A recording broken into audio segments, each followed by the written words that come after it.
Allah'ın meyrimін қараңызшы. Ол қияметтің қорқынышы екен. Ахуалул қияма. Қияметтегі бүкіл ауыртпашылық адамның күнәсін төгіп тұрады екен. Пайғамбарымыз айтады, қиямет қайым болғанда тас қараңғы болады. Адам баласының барлығы анасынан туылғандай жалаңаш, күнәсін иығына арқалаған, күн ыстығынан тер мойындарына келген болады дейді. Осындай бір сәттерде, осындай бір қиыншылық қияметтің ауыртпашылықтарында адамның күнәсі кешеді. Қандай ауыр бір сәттердеңіз. Қияметтің сол бір ауыртпашылықтарында пайғамбарымыз соларды мысал келтіре айтады. Бір адамдар болады, қияметте періштелер мақшарға отты қамшылармен қуып келе жатқан кезде ұзын тілдерін салбыратып бара жатады, артында адамдар оны біреу езіп, біреу мыжып жатады, құрттап бір жағы шіріп жатады. Бұл адамдар өмірде тілін тимаған адамдар. Ғайбат сөз, өсек өтірік, бүкіл тілдің апатына ұшыраған адамдар дейді. Бір адамдардың әуреттері соншалықты үлкен болып салбырап жатады. Адамдар мыжып жатады. Үстінде құрт құмырсқалар шіртіп жатады. Бұлар кімдер десе, бұлар зинадан тыйылмағандар.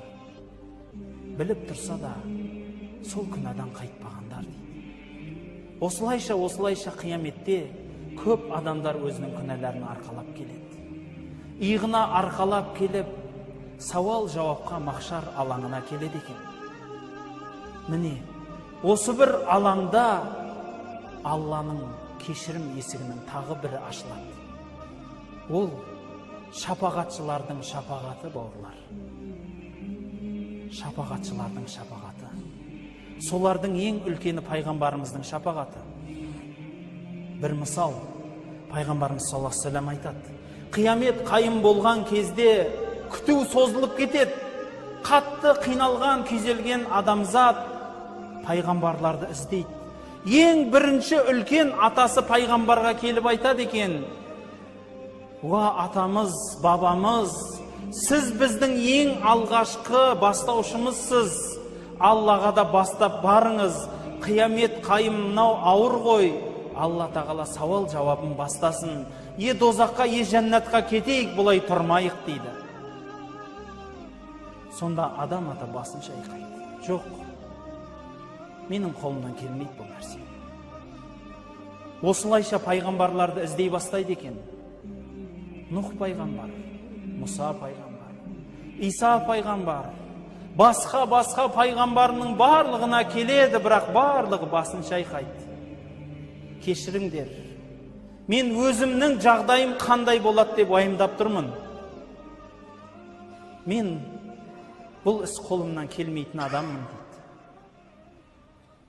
Сонда пайғамбарымыз саллаллаху алейхи ва саллямға келеді ең соңғы үміт, ең соңғы пайғамбар. Уа Расулалла, мына күнді көріп тұрсың, халықтың жағдайын көріп тұрсың. Раббымыз есеп қисабын бастаса екен десе, мен соған жаратылғанмын дейді. Мен сол шапағатқа жаратылғанмын дейді. Сөйтіп пайғамбарымыз айтады. Бүкіл пайғамбарлар Алланың бір сырлы дұғасын біледі. Мен сол дұғаны қияметке үмметіме сақтадым дейді. Өзіне емес, қияметке өзімнің үмметіме сақтадым дейді. Пайғамбарымыз айтады, халық келгеннен кейін Алланың құзырына барып сәжде қыламын дейді. Сол сәждеден тұрмай дұға жасағаннан Алла тағала: "Ей пендем, тұр, көтер басыңды, сұрағаныңды берем" дейді екен. Сонда Аллахым, мына халыққа рахым қылғайсың дегесін, сауал жауапты бастаңдар дейді. Сауал жауап басталады. Міне, пайғамбарымыздың бүкіл адамзатқа жасаған шапағаты осындай болады. Екінші шапағаты бар. Өйткені пайғамбарымыз сол сәждеден басын көтермейді. Сонда Аллах тағала айтады: пендем, сауал жауап басталды ғой, көтер басыңды десе, үмметім, үмметім дейді. Сонда Алла айтады екен: жарайды, сенің үмметіңнен 70 мың адам жәннатқа сауал жауапсыз кіреді дейді. Оларға сауал жауап жоқ, жәннатқа кетті дейді. Қарасаңыз, сонда барып басын көтереді. Кел, қара деп бір періште ертіп келсе, бір дүйім елді көрдім дейді. Мынау мекен менің үмметім десем, жоқ деді дейді. Тағы да қара құрым елді көрдім. Мынау ма десем, жоқ деді дейді. Сөйтсем, бір шетте өте көп халық тұрады дейді. Мынау сенің үмметің деді дейді. Мен үмметімнің көптігімен мақтанамын дейді. Осылайша сауал жауап басталды. Сонда адамдар, шапағатшылар басталады. Құран жаттап, сол Құранына амал қылған адам өзінің жақын туыстарынан Алла рұқсат етіп 30 адамға шапағат жасайды. Алланың жолында қанын төгіп жанын тапсырған адам 70 адамға шапағатшы болады дейді. Осылайша шапағатшылар шапағат жасайды. Яғни Алланың құзырында тұрып, Аллахым, мына кісінің күнәсін кеш, бұл жақсы адам деп ара түседі ортаға. Ең қарапайым шапағатшылар, бауырлар, олар сізбенен бізбіз. Құран-ы Каримде айтады: қиямет қайым болған кезде мына дүниеде күнәмен дос болған адамдар қияметте қас болады дейді. Соны айта келе пайғамбарымыз айтады: бұл аяттың кері мағынасы да бар. Мына дүниеде жақсылықпен өткен адамдар бір-біріне дос болады дегенде сөз бар дейді. Яғни қияметте бір адамды періштелер жетектеп дозаққа қарай тартып жатқанда, екінші бір мұсылман тұрып айтады екен: кешіріңдер, бұны дозаққа тартпаңдар. Екеміз бір сапта тұрып намаз оқығанбыз, мен куәмін дейді екен. Мен куәмін оның жұма намазға менімен бірге барғанына. Мен куәмін екеміз тарапы намазда бірге болдық. Мен куәмін мешітке кіріп шығып жатқанын көргенмін деп, ортада тұрып бір-бірімізге шапағатшы боламыз. Бауырлар, мына иықтасып бір-бірімізге отырған барлық бауырлар осындай боламыз, бауырлар. Бір-біріміздің қадірімізді біліп өтейік. Бұл өмір кішкентай ғана өмір. Көршімізге жақсылық жасауға бұйырылғанбыз. Ал көрші деген ол, ойламаңыз, менің үйімнің жанында 40 жыл тұрған адам деп, жоқ. Өйткені сіз бен мен біз 40 жыл тұра аламыз ба екен бұл дүниеде? Бір сәтке келдік, бір сәтке кетеміз. Онда екен, осы бір мешітте де бірнеше минуттар, бірнеше уақыт отырған адам да сіздің сол бір кездегі көршіңіз. Онда көршіңіздің ақысын беріп өтіңіз. Шапағатшылар шапағат жасайды-ау. Бірақ білесіз ба? Пайғамбарымыз Мұхаммед саллаллаху алейхи ва салламның тағы бір шапағаты бар. Пайғамбарымыз жәннатқа кіреді дейді, ең алғашқы кірушілерден дейді. Кіріп, Кәусар бұлағынан сусындайды. Сөйтеді де жәннатқа әрмен қарай кірмей тоқтап қалады дейді. Сонда періштелер сұрайды дейді: келсеңізші, көрсеңізші Алланың берген нығметтерін дегенде, үмметім дейді екен. Ойлаңыз. Сізбенен бізді танымайды пайғамбарымыз. Көрмеген. Бірақ сізбенен біз үшін жәннаттың да рахатын дәмін таппай тұрады. Сонда Аллах табарака ва тааля айтады екен: ей Мұхаммед, үмметің қайда дегенде, дозаққа сүйреп атқанын көрдім дейді. Онда бүкіл үмметіңнің барлығын алып шық дейді.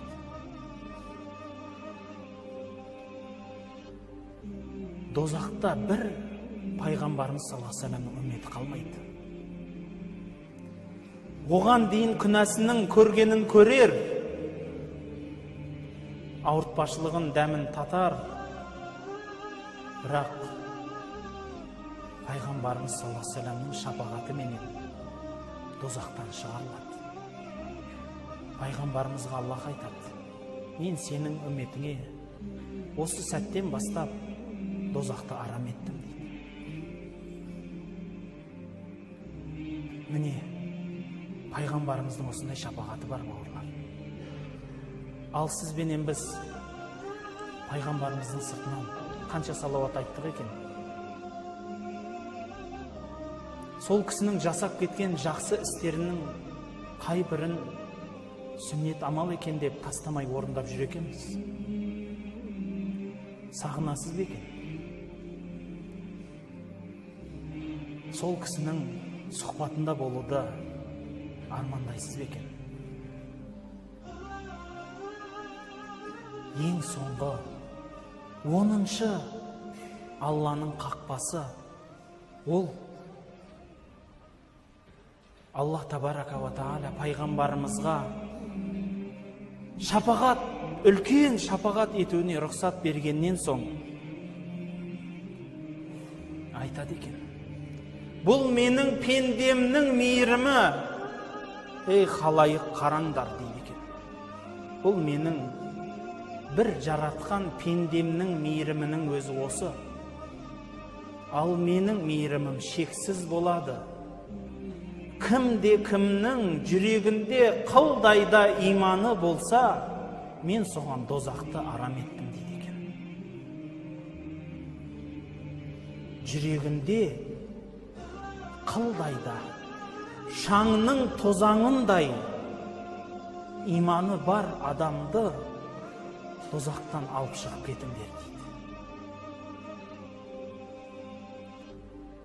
Яғни ең соңғы есік бұл Алланың өзінің кешірім есігі. Кімді кешеді, соның бағы болады. Бауырлар, осынша үлкен Алланың кешірімі күтуде. Аллах табарака ва тааля сізбенен бізге осыншалықты үлкен есіктерді айқара ашты ау. Сіз жүрегіңіздің есігін Аллаға аштыңыз бекен?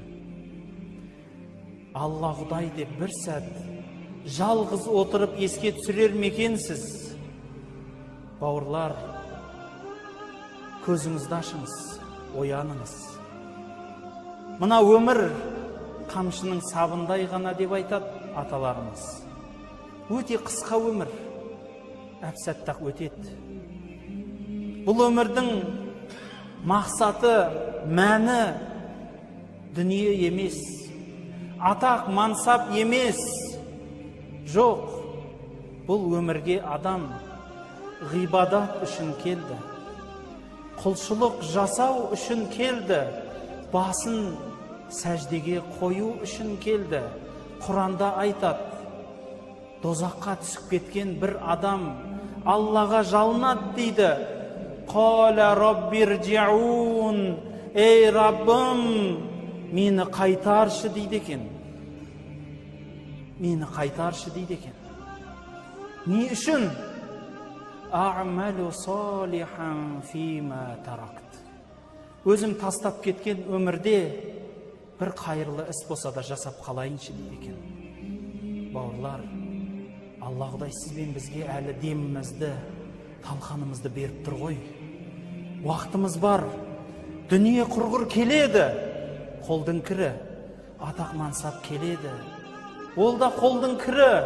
Бауырлар, ең үлкен нығметті айтайыншы, ол сіз бенен біздің Аллаға сәжде қылуымызды жазғаны. Ең үлкен нығмет. Ең үлкен нығмет. Бұған не деген байлар, не деген батырлар, не деген ұлылар жете алмай кетті осы сәждеге. Бір естігенім бар. Қызылорда өңірінде Манап Көкенов деген атамыз өткен. Мынау айтысты қазақтың осы бір өнерін естіп жүрген адам болса, о кісіні таниды. Сол кісі дүниеден салар шағында басында отырған бір адам айтады: "Мәке, міне енді үзілетін шаққа келдіңіз. Өмірдің барлық рахатын сіз көрген шығарсыз, арманыңыз жоқ шығар" дедім дейді. Сонда айтты дейді: армансыз пенде бола ма? Рас, қайда болсам да мәке болдым. Қай үйге кірсем де орным төр, жегенім сол үйдің басы болды қойған. Қайда барсам да абырой менен сіз деген сөз жанымда жүрді. Бірақ бір арманым бар, орындалмай бара жатқан, басымды сәждеге қоя алмай кетіп баратырмын деді. Бауырлар, үлкен арман көп адамға бұл. Шүкір Аллаға, міне Алланың үйіне келдіңіз. Басыңызды сәждеге қоюға жазып тұр. Намазыңызды соңғы намаздай оқыңыз. Өйткені қайдан білесіз? Осы келіп тұрған құптан намазы сізге бұйыра ма, бұйырмай ма? Ал бұйырса, бұдан кейін таң намазы сізге бұйыра ма, бұйырмай ма? Бауырлар, бір намазға келеміз, келе сала дүниені ойлаймыз. Ауырған басқа заттарымызды ойлаймыз. Бауырлар, білесіз ба, намазда тұрғанда ең Аллаға жақын сәттеріңіз болады. Сәждеде жатсаңыз, рукуғда тұрсаңыз, Аллаға ең жақын болған сәттеріңіз. Сол бір сәттерден ажырамауға, сол бір сәттерден айырылмауға әрекет жасамаймыз ба? Бір адам ғашық болатын болса, сол ғашығынан адам ажырамау керек емес пе? Сондықтан айтатыным, мынадайда бір сөз бар сөз соңында. Бір, білесіздер ғой, мына халықта айтылады. Мынау Ләйлі менен Мәжнүн деген адам болды дейді, бір-біріне ғашық болатын. Сонда сол Мәжнүн деген біреу намаз оқып тұрған адамның алдынан өтіп бара жатса, әлгі адам басын көтеріп: "Ей, кет бұлай, намазымды бұзасын" деп тұр дейді. Сонда әлгі адам басын көтеріп айтады дейді: "Мен Ләйліге ғашық болғаным сонша, сенің алдыңнан өтіп баратқанымды байқамай қалдым. Бірақ сен Құдайға ғашық болсаң, менің өтіп баратқанымды сен де байқамайтын едің ғой" деді дейді. Бауырлар, сәждеден көзіміз қанша кетіп қалады жан-жаққа. Алладан жүрегіміз қанша секіріп кетеді. Соны орнықтыратын, сол істі қолға алып, оянатын уақыт келген сәт. Субханак Аллахумма ва бихамдик, ашхаду ан ла илаха илля ант, астағфирука ва атубу илейк.